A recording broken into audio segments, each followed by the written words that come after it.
আসসালামু আলাইকুম। ওয়ালাইকুম আসসালাম ওয়া রাহমাতুল্লাহি ওয়া বারাকাতুহু। বাবা, তুমি কি জানো কয় জায়গায় ইস্তেঞ্জা করা নিষেধ? না, আমি তো জানি না, তুমি তো আমাকে শিখাওনি, একটু শিখাও তো। 10 জায়গায় ইস্তেঞ্জা করা নিষেধ।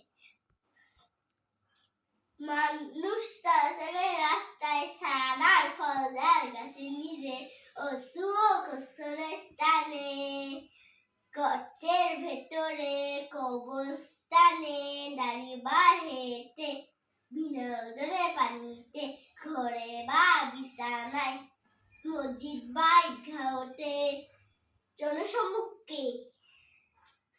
মাশাআল্লাহ, মাশাআল্লাহ। আসসালামু আলাইকুম। বাবা, তুমি কি জানো ইস্তেঞ্জার সময় কয় কাজ করে ঠিক নয়? না, আমি তো জানি না, আমাকে বলো তো কয় কাজ। 8 কাজ করে ঠিক নয়। কি কি? কথা বলা, সালাম দেওয়া, সালামের উত্তর দেওয়া, খাওয়া ও পান করা, মেসওয়াক করা, জিকির করা বা তাসবিহ পড়া, কোরআন মাজিদ তেলাওয়াত করা, অন্য যে কোনো কিছু পড়া। মাশাআল্লাহ।